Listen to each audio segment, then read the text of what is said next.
নমস্কার দর্শক বন্ধুরা, রেপ স্পোর্টস বাংলা পর্দায় আপনাদের সকলকে আরেকবার স্বাগত। আমি রাহুল আর আমার সাথে রয়েছে সোমনাথ। কয়েক সপ্তাহ আগে ইস্ট বেঙ্গল বনাম কেরালা ব্লাস্টার্স ম্যাচ এবং একেবারে শেষ মুহূর্তে কেরালা ব্লাস্টার্সের ইকুয়ালাইজার, এবং তারপর যেন মনে হচ্ছিল যেন সত্যি আইএসএলটা এবার ফসকে গেল ইস্ট বেঙ্গলের হাত থেকে। কারণ গত 4-5 বছর ইস্ট বেঙ্গলের যে পারফরমেন্স আইএসএলে, সেই তুলনায় এবারের আইএসএলে অনেকটা বেশি এক্সপেকটেশন লাল হলুদ ব্রিগেডের থেকে। কিন্তু প্রথম 2 ম্যাচে জয়ের পর তারপর যেভাবে হোঁচট খেয়েছে দলটা, তখন মনে হচ্ছিল, ফ্যান্সদেরও মনে হচ্ছিল যেন সত্যি এবার আইএসএলটা একেবারে ফসকে গেল। কিন্তু তারপর আবার কিন্তু এবার কিন্তু সুযোগ কিন্তু রয়েছে ইস্ট বেঙ্গলের জন্য, কারণ বাকি দলেরা ইভেন ইনক্লুডিং মোহনবাগান তারা কিন্তু সুযোগ দিয়েছে ইস্ট বেঙ্গলকে, এবং এখনও ভালো মতন চান্স রয়েছে ইস্ট বেঙ্গলের আবার লিগের রেসে লড়াই করে ফেরত আসার।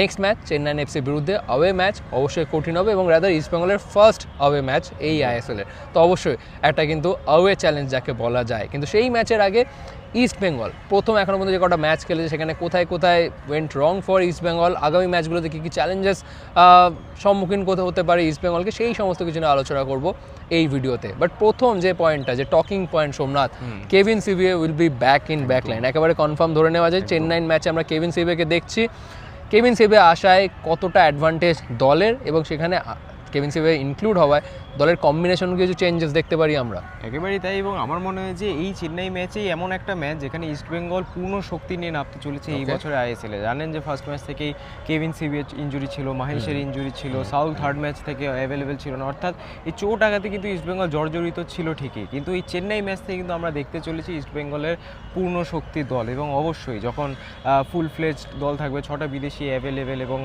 ইন্ডিয়ান প্লেয়ার্সরা, যারা কি ইন্ডিয়ান প্লেয়ার্স পার্থক্য গড়ে দিতে পারে, তারাও যখন থাকে তখন খুব একটা প্রবলেম হয় না, এবং ইস্ট বেঙ্গলকে কিন্তু আমরা সেই ডেঞ্জারাস ফর্মেও দেখতে পারি। এবং আজকে প্র্যাকটিস এই মুহূর্তে চলছে ইস্ট বেঙ্গলে ঠিকই, সেটার প্রতিবেদন অবশ্যই আপনারা আগেই দেখে নেবেন। কিন্তু হ্যাঁ, যদি বলি প্র্যাকটিসে কিন্তু ভালো বেশ কিছু আপডেটস আছে, এবং সম্ভবত মোহাম্মদ রাশিদ তিনি চেন্নাই ম্যাচে কিন্তু অ্যাভেলেবেল। এবার তিনি স্টার্ট করবেন কি না সেটা নিয়ে একটা ডাউট নিশ্চয়ই থাকবে, বাট তিনি কিন্তু স্কোয়াডে থাকবেন এমনটা বলা যেতেই পারে। অর্থাৎ চোট আঘাতের কিন্তু আর কোনো প্রবলেম নেই ইস্ট বেঙ্গলের। এবং মরশুমের প্রথম আইএসএল ম্যাচ, ইনফ্যাক্ট আইএসএল সিজনের প্রথম অ্যাওয়ে ম্যাচ, সেখান থেকে কিন্তু গুরুত্বপূর্ণ 3 পয়েন্ট দরকার এখানে অস্কার গুজনের দলের। কারণ বাকি যদি টিমসদের আমরা কথা বলি, মুম্বাই 17 পয়েন্টসে আছে 7 ম্যাচ খেলে, মোহনবাগান 14 পয়েন্টসে আছে 7 ম্যাচ খেলে, জামশেদপুরও সেম। ইস্ট বেঙ্গল 6 ম্যাচ খেলে 11 পয়েন্ট, অর্থাৎ এই ম্যাচ থেকে যদি 3 পয়েন্ট আনতে পারে ইস্ট বেঙ্গল, তাহলে কিন্তু সেই মোহনবাগানের সাথে প্রায় বলতে পারেন ইকুয়াল হয়ে যাবে। ইনফ্যাক্ট মোহনবাগান থেকে এগিয়েও যাবে, কারণ গোল ডিফারেন্সে ইস্ট বেঙ্গল কিন্তু এগিয়ে আছে।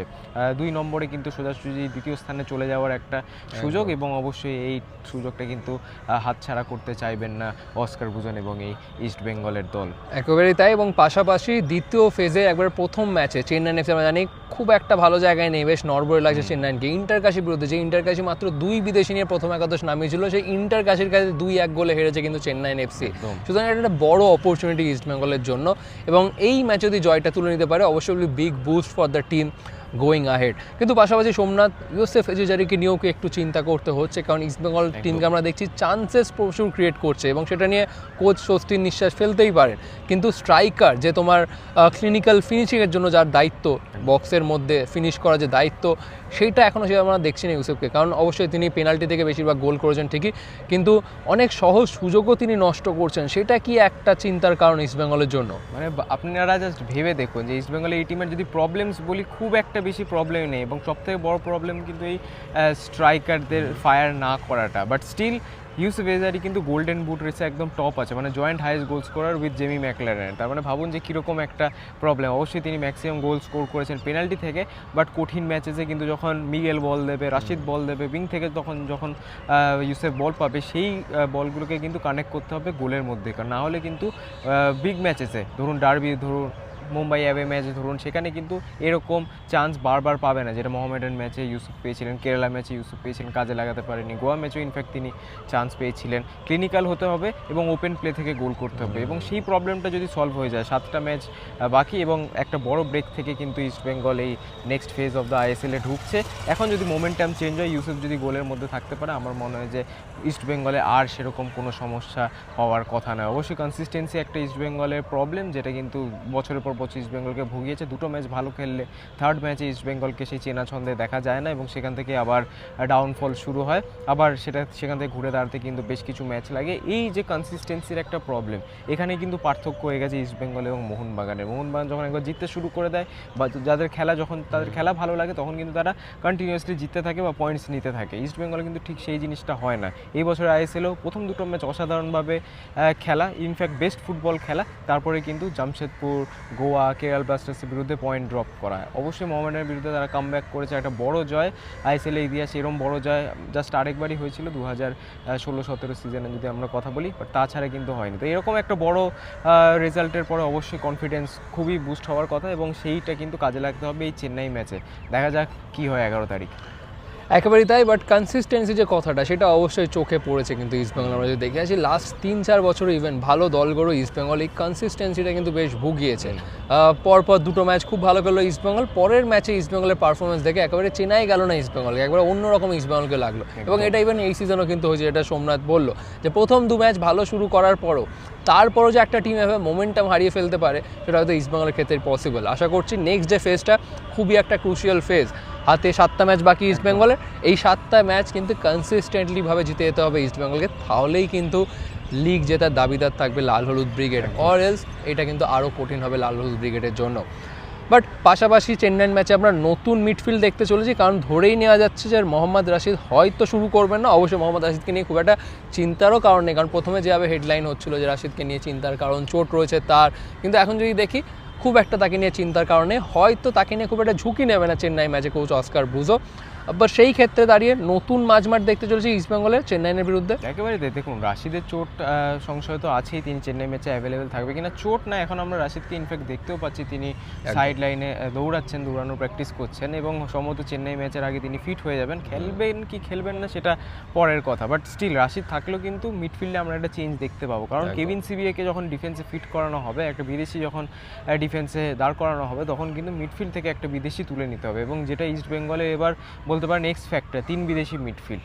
সেখান থেকে একটা মিডফিল্ডার যখন তুলে নেওয়া হবে তখন কিন্তু ক্রিয়েটিভিটিতেও একটুখানি প্রবলেম হবে, কিন্তু যাতে এই প্রবলেমটা না হয় তার জায়গায় কাকে ফিল্ড করালে বেটার ফর ইস্ট বেঙ্গল।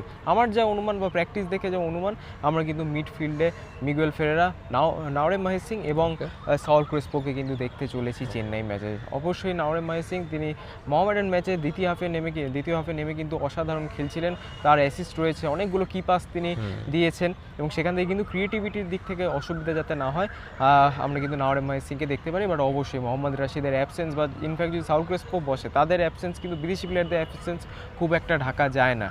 অর্থাৎ সাউল ক্রেসপোকে একটু বাড়তি লোড নিয়ে খেলতে হবে, যেই কাজটা রাশিদ করেন, ইন্টারসেপ্ট করেন, সেখান থেকে বল আবার সামনের দিকে তিনি দেন, এই কাজটা একটু বেশি করে করতে হবে। বাট আদারওয়াইজ আমার মনে হয় না ক্রিয়েটিভ দিক থেকে খুব একটা প্রবলেম হবে ইস্ট বেঙ্গলে। তো এই নতুন যদি মিডফিল্ডের কথা বলি, সেখানে অবশ্যই মিগেল ফেরেরা, নাওরেম মহেশ সিং এবং সাউল ক্রেসপোকে আমরা দেখতে চলেছি। একেবারেই তাই, ছোট্ট একটা আপডেট, ইস্ট বেঙ্গল টিম 10 তারিখ, আমরা এই ভিডিওটা অ্যাকচুয়ালি আমরা রেকর্ড করছি 8 তারিখে, আমরা 9 তারিখে এই ভিডিওটা পাবলিশ হবে রেপ স্পোর্টস বাংলায়। বাট ইস্ট বেঙ্গল টিম 10 তারিখ চেন্নাইয়ের উদ্দেশ্যে রওনা দেবে, খুব সম্ভবত সকাল বা দুপুরের ফ্লাইটেই চেন্নাইয়ের উদ্দেশ্যে রওনা দেবে। বাই দ্য ওয়ে, সোমনাথ, এই যে ভিডিওটা এই মুহূর্তে এখন দেখছেন, এখন কিন্তু সোমনাথ চেন্নাইতে ইস্ট বেঙ্গল ম্যাচের জন্য কয়েকদিন আগেই সোমনাথ পৌঁছে গেছে চেন্নাইতে, কারণ অবশ্যই চেন্নাইয়ের প্রীতম কোটাল রয়েছে, আমাদের বাঙালির একজন প্রিয় একজন ফুটবলার, তার সাথে যাতে একটা ইন্টারভিউ করা যায় সেই জন্যই চেন্নাইকে প্রথম থেকে পাঠিয়ে দেওয়া, এবং তারপর 10 তারিখ ইস্টবেঙ্গল যত চেন্নাই পৌঁছে যাবে তারপর ইস্টবেঙ্গলকে কিন্তু ট্রেল করবে সোমনাথ। একেবারে ম্যাচ শেষ হওয়া পর্যন্ত ফুল কাভারেজ থাকবে কিন্তু রেপ স্পোর্টস বাংলার পর্দায়। তো সমস্ত আপডেট চেন্নাই থেকে পেতে অবশ্যই চোখ রাখবেন রেপ স্পোর্টস বাংলার পর্দায়। আমার শেষ প্রশ্ন সোমনাথ, চেন্নাই অ্যাওয়ে ম্যাচ, সিজনের প্রথম অ্যাওয়ে ম্যাচ, এতদিন টিমটা কলকাতাতেই খেলছিল, চেনা কন্ডিশন, চেনা গ্রাউন্ড কন্ডিশন, চেনা ওয়েদার ক্লাইমেট, বাট এরপর away match, away challenge, Chennai তারাও মরিয়া হয়ে উঠবে, কারণ তারা এই সিজনে প্রথম আমরা সবাই এক্সপেক্ট করেছিলাম হয়তো অল ইন্ডিয়ান স্কোয়াড নিয়ে খেলবে ক্লিফোর্ড মিরান্ডা, বাট এটাও পরিষ্কার যে ক্লিফোর্ড মিরান্ডা এখনও সেভাবে একটা সেটেল কম্বিনেশন তৈরি করতে পারেননি। যেভাবে তাদের বিদেশি রয়েছে, যেভাবে একটা শক্তিশালী দল তারা, কিন্তু সেভাবে মাঠে এখনও পর্যন্ত প্রমাণ করে দেখাতে পারেনি। বাট এই ম্যাচে তারা ঘুরে দাঁড়ানোর মরিয়া চেষ্টা করবে এবং চেন্নাইয়ের হিউমিডিটি, চেন্নাইয়ের গরম, এটাও একটা ফ্যাক্টর হবে।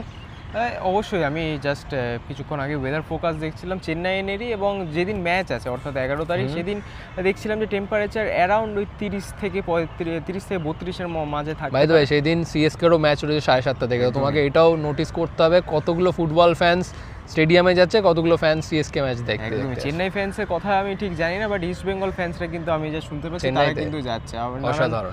বাইরের যারা ফ্যান্স গ্রুপ আছে তাদের আপনারা সাথে জানেন। দেখা করো, স্টোরি করো নিশ্চয়ই। একদম একদম, এবং তারা কিন্তু ট্রাভেল করছে দলের জয় দেখার জন্য। এবং মোহনবাগান জামশেদপুরে যেরকম একটা টাফ কম্পিটিশন হতো, আমরা কেউ বলতে পারছিলাম না কে জিতবে এই ম্যাচে, হয়তো অতটা টাফ হবে না ফর ইস্ট বেঙ্গল, কারণ চেন্নাইয়ের যদি রিসেন্ট ফর্ম দেখেন, বেমামার নগুয়েরার মতো প্লেয়ার থাকা সত্ত্বেও কিন্তু সেই চেনা ছন্দে দেখা যাচ্ছে না তাদের ওপর। Nogueira one of the best midfielders in ISL history, but still কিন্তু তার পায়ের থেকে সেই কাজটা দেখা যাচ্ছে না। বেমামারও অসাধারণ ডিফেন্সিভ মিডফিল্ডার, বাট তাকেও কিন্তু সেই ছন্দে আমরা দেখছি না। এবং তারা খেলবে ইস্ট বেঙ্গলে এই মিডফিল্ডের সাথে, মিডফিল্ড ইন ফর্ম, এবং সেখানে অবশ্যই কিন্তু ইস্টবেঙ্গল চাইবে যে 3 পয়েন্ট তুলেই যাতে তারা কলকাতাতে ফিরতে পারে, কিন্তু অবশ্যই সতর্ক থাকতে হবে, কারণ অ্যাওয়ে ম্যাচ কখনো ইজি হয় না। উইক টিম হোক স্ট্রং টিম হোক, অ্যাওয়ে ম্যাচ কিন্তু কখনো ইজি হয় না। এবং চেন্নাই গিয়ে কিন্তু ইস্টবেঙ্গলের যে স্মৃতি খুব একটা ভালো সেটাও কিন্তু নয়। অবশ্যই গত মরশুমে অ্যাওয়ে ম্যাচে ইস্টবেঙ্গল জিতেছিল ঠিকই, বাট এটা কিন্তু হিস্টোরিক্যাল। ইস্টবেঙ্গল যখনই চেন্নাইতে যায় এবং একদম লিগের শেষের দিকে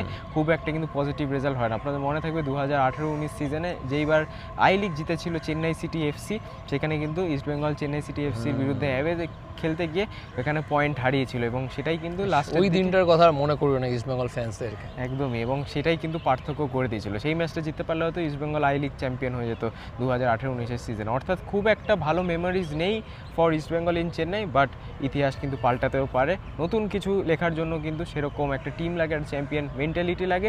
সেটা কি ইস্টবেঙ্গলের আছে, সেটা অবশ্যই আমরা 11 তারিখ দেখতে পাবো এবং তার পরবর্তী ম্যাচে যে দেখতে পাবো। But for now East Bengal team এখন এই মুহূর্তে আমরা যখন ভিডিওটা রেকর্ড করছি জোর কদমে অনুশীলন করছে ফর দ্য চেন্নাই চ্যালেঞ্জ। দেখা যাক কী হয় 11 তারিখ।